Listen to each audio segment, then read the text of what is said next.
हम ना तो कांग्रेस की सपोर्ट में बोलूंगा, ना मैं बीजेपी की, ना केजरीवाल की। जो मेरा न्याय है, जो मैं अपनी आंखों से देखता हूँ, मैं उसी का ही सत्य का सामना करूंगा मैम। और मेरे हिसाब से हमारी सरकार को जरूर देखना चाहिए हो क्या रहा है। वो तो खाली वोट वोट और मंदिर फंदिर के चक्कर में ही लगे रहते हैं। और आज कभी अगर निकले अपने घर से बाहर तो उन्हें पता भी चलेगा हाँ भाई क्या हो रहा है। अगर कोई अमीर आदमी है उसकी सुनवाई है, जो कोई गरीब है वो बेचारा धक्का ही खाता रह जाएगा मैम। मेरे भाइयों मेरे बहनों बहुत साफ डायलॉग मारते थे, सबने विश्वास में वोट दबा दिया, चलो जी क्या हुआ। क्या 4 PM दिल्ली देख रहे हैं, मैं हूं आपके साथ शाहीन खान। देश के अंदर आम चुनाव होना है और आम चुनाव से पहले सभी राजनीतिक पार्टियां अपना मैनिफेस्टो जारी कर रही हैं। उससे पहले आपको बता दूं, एक एम्प्लॉयमेंट यानी कि रोजगार देश के अंदर इस समय एक बड़ा मुद्दा है। जिस तरीके से ईलो की रिपोर्ट आती है उसके बाद बताया जा रहा है कि देश के अंदर सबसे ज़्यादा पढ़े लिखे युवा हैं जो बेरोजगार हैं।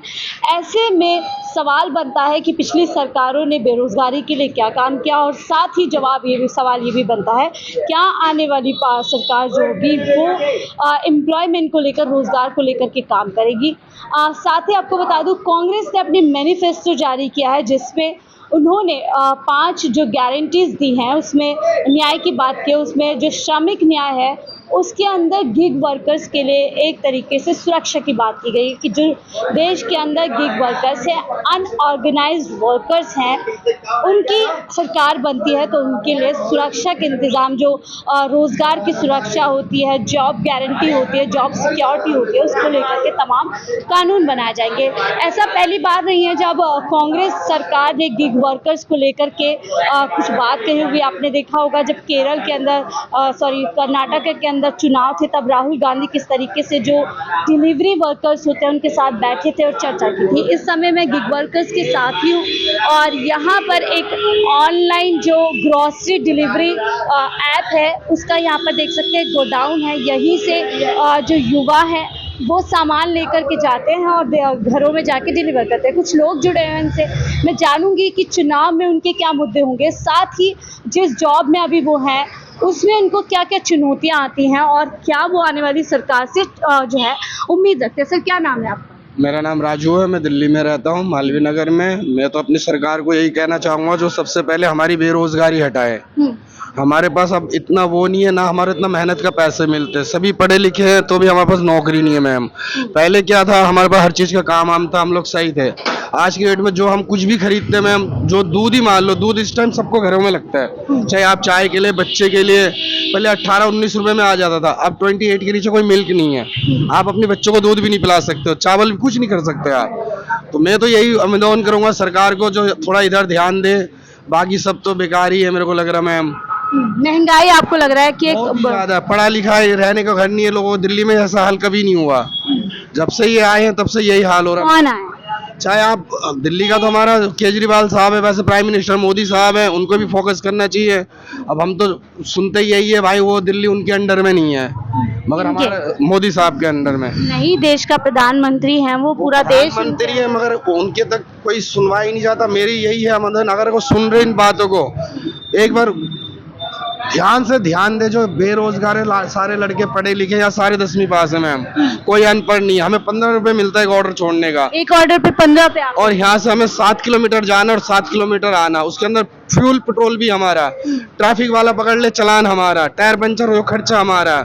तो इससे कई साल पहले अगर आप 3-4 साल 10 साल पीछे जाएंगे इतनी गरीबी नहीं था मैम जो अब के टाइम पे है।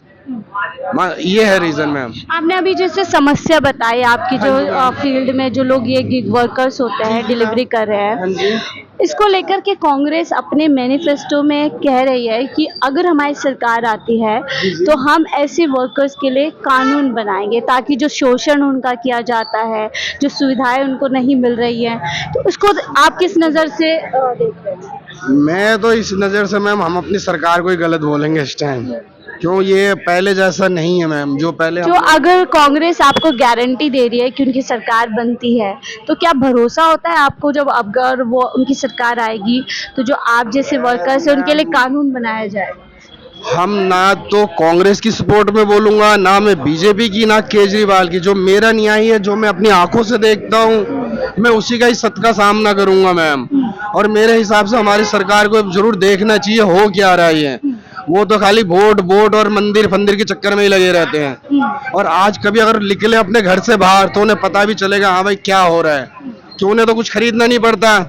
हाँ भाई आज ये कर दो कल वो कर दो। तो इसलिए अगर इन चीजों को देखे तो एक बार हमारी सरकार को देखना चाहिए हमारी भारत में क्या हो रहा है। लेकिन अब तो सरकार को 10 साल हो चुके हैं भारतीय जनता पार्टी को, अब देश में चुनाव है, हाँ जी मैम। तो क्या आप लोग अपने मुद्दे को लेकर के इस बार चुनाव करेंगे और ऐसी सरकार को जो है सत्ता में लेकर आएंगे जो आपके लिए काम करे? उम्मीद तो इनके ऊपर थे मैम, अब नहीं लगता ऐसा हो पाएगा। जिस हिसाब से हम देख रहे हैं, अब मेरी 42 ईयर्स उम्र है, मैं सन 1999 से दिल्ली में ही रह रहा हूँ मैम। बचपन सब मैंने अपना घर बार सब यहीं ले और लिया। आप ये डिलीवरी का काम, मजबूरी है, नौकरी नहीं है। पहले हमारे पास होटल लाइन का नौकरी था, ड्राइवरी का नौकरी था, आप कुछ भी कर सकते थे मैम, मगर अब कुछ नहीं है मैम। अब तो ऐसा लगता बस वही जो इतना करप्शन कहाँ से बढ़ रहा है, किसी के पास पैसे ही नहीं है, चोरी चकारी मर्डर। और क्या हो रहा है मैम, आप अपनी खुद ही सेफ्टी नहीं हो। पहले तो ऐसा नहीं था, हाँ भाई ठीक है इसके पास पैसा नहीं, इसका ही भला हो जाता था, चले यार तू ले ले। अब क्या है मैम, अब तो कोई देता भी नहीं, कोई लेता भी नहीं है। अब तो बिल्कुल महामारी मरने की टाइम आ गया, और 10 साल बाद देखना कुछ नहीं बचेगा मैम। तो अभी जब सरकार आई थी उन्होंने कहा था बहुत हुई बेरोजगारी की मार, अब की बार मोदी सरकार बेरोजगारी के लिए कहा गया था कि नौकरियां देंगे 15 करोड़ लोगों को, तो नौकरियां नहीं मिली। आपको लगा नौकरी की जगह मंदिर पे काम किया गया? हम जब पढ़ाई करते थे मैम, हमारा हर साल में इंडियन रेलवे में ले लो वैकेंसी निकलता था, दिल्ली पुलिस में ले लो, जितने भी हमारा सरकारी काम थे बड़े बड़े फैक्ट्री में, सब में अंदर कम से कम 100-150 बंदे भर्ती होते थे। अब क्या है, अब तो कुछ है ही नहीं, सारे अपने ही रिलेटिव। वैकेंसी कब निकलता कब क्या होता कुछ पता ही नहीं चलता, होगा होगा होगा, बस बंदा उसी उम्मीद में ही रह जाता मैम, मानोगे। और इस हिसाब से तो मैं इस सरकार को मन नहीं है इस बार मन नहीं है मैम वोट देने का। तो क्या गठबंधन पे आप विश्वास जता पा रहे हैं, जो एक गठबंधन बना है जिसका इंडिया बेटर रहेगा, एक दूसरे के सामना होगा, सब बात करेंगे, जो भी होगा उनके सामने रखा जाएगा। यहाँ तो पता ही नहीं चलता मैम कौन लाया और कौन ले गया। आज की डेट में अगर आप देखोगे कहीं पे भी आप जाओ, अगर कोई अमीर आदमी है उसकी सुनवाई है, जो कोई गरीब है वो बेचारा धक्का ही खाता रह जाएगा मैम। चाहे आप अस्पताल में चले जाओ, चाहे कोई VIP जाएगा चले जाओ, कहीं पे भी आप जगह, किसी स्कूल में भी चले जाओ, और उतना उससे भी ज्यादा कोई मंदिर में चले जाओ आप। आज इस टाइम कालका जी में नवरात्र चल रहे हैं, एक गरीब आदमी को रात को लाइन लगेगा तो सुबह दर्शन होता है, और इतने में कोई VIP आता है, हाँ भाई वो आए हैं, एक चाहे तो लोगो लगा लो सरकार की, हाँ ये BJP का, ये आम आदमी का, ये उसका है, हाँ जी ये VIP है, और वो बेचारा गरीब आदमी बहुत ज्यादा हो गया मैम। देखिए सरकार तो दावा करती है कि लगातार गरीबों के लिए देश में बिना किसी भेदभाव के काम किया जा रहा है, राशन दिया जा रहा है और तमाम योजनाएं गरीबों। खैर मैं देखो मैम, यहाँ पे मेरे 150 आदमी की स्टाफ है, और मैं 150 आदमी से आपको सामने एक जिसको बोलोगे उसको खड़ा कर दूंगा सरकार ने किसको राशन दिया है।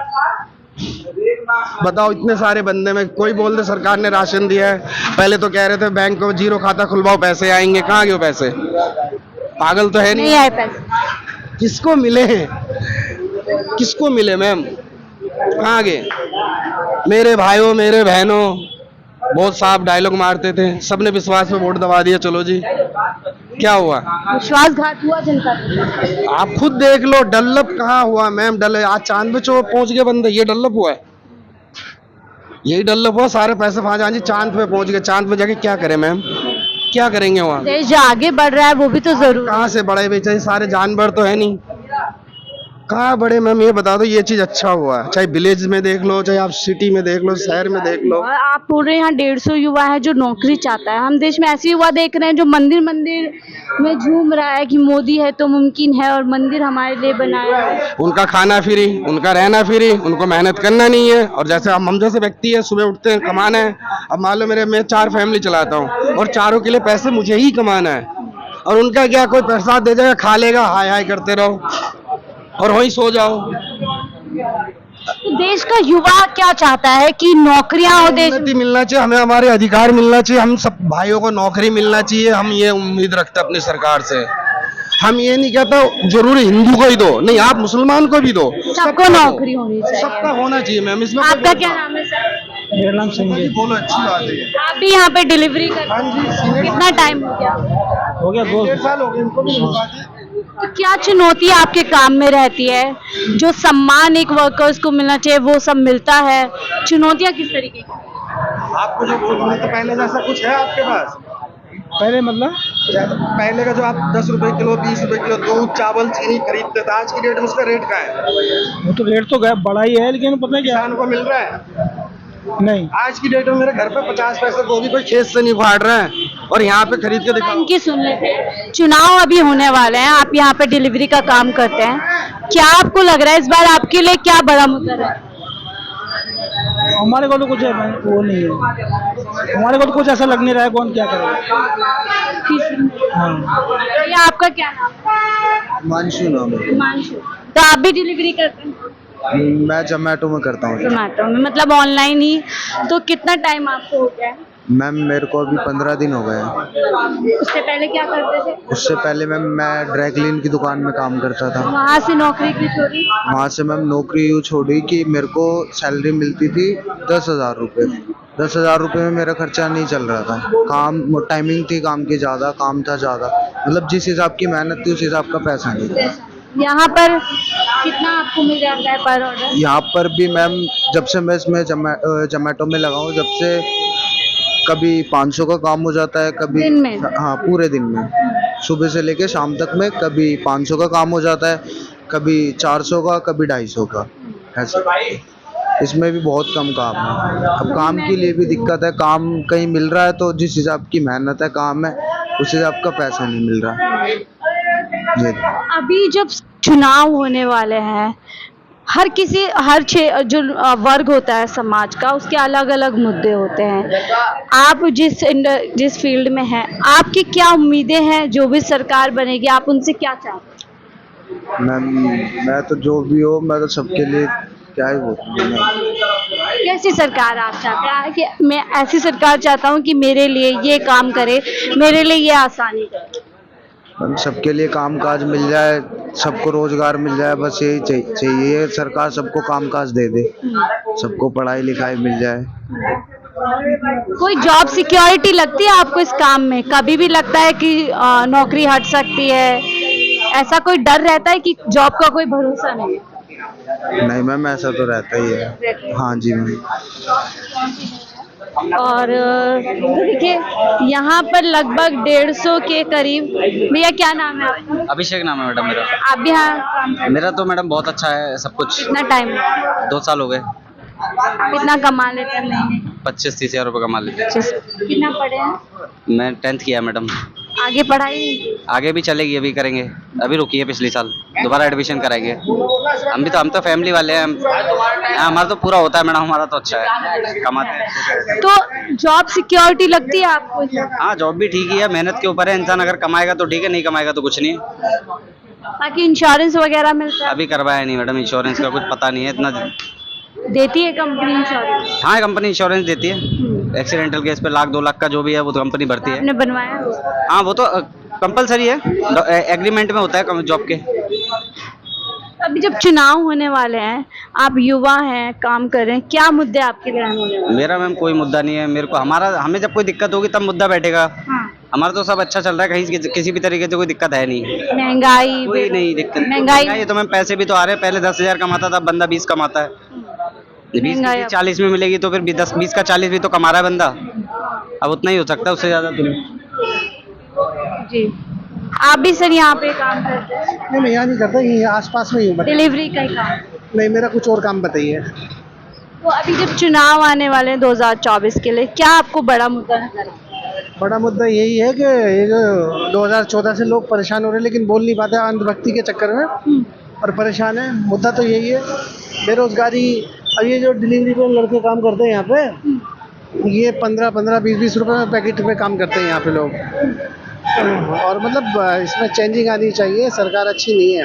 आपने बोला कि लोग 2014 से परेशान है पर बोलते नहीं है, डर। ऐसा क्यों लग रहा है? अंधभक्ति है, अंधभक्त हैं बहुत सारे लोग। कुछ लोग श्री राम का नाम ले देते हैं, तो दूसरा बोलने वाला डरता है कि हम उनके खिलाफ कुछ बोलेंगे तो उनको ऐसा लगेगा हम राम के खिलाफ कुछ बोल रहे हैं। और लोग, आपको पता ही है, हमारे हिंदुस्तान के धर्म के पीछे ज़्यादा भागते हैं, फ्यूचर के बारे में सोचते नहीं। आपको लगता है राजनीतिक पार्टी जो एक देश के अंदर सबसे बड़ी पार्टी है, सत्ता में है, उसने इसको हथियार बना लिया है और अब उसी हथियार का इस्तेमाल जो है लोगों पे किया जा रहा है और लोगों को बांटा जा रहा है? ये तो हो ही रहा है शुरू से, और ये सबसे ज़्यादा बीजेपी करती है, ये हो रहा है।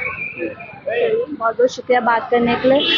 तो मैंने आपको गिग वर्कर्स की लाइफ में क्या क्या चुनौतियाँ होती हैं वो हमने बातचीत करी, और कैसे अब चुनाव में एम्प्लॉयमेंट यानी जो अनऑर्गेनाइज्ड लेबर्स हैं वो सरकार से क्या चाहते हैं, आपने तमाम बातें सुनी। यानी कुल मिलाकर के 2024 के चुनाव में जो बेरोज़गारी है वो एक बड़ा मुद्दा रहने वाला है और जो युवा हैं इसको लेकर के वोट करने वाले। फ़िलहाल मुझे दीजिए इजाज़त, मैं शाहीन खान, 4 PM दिल्ली।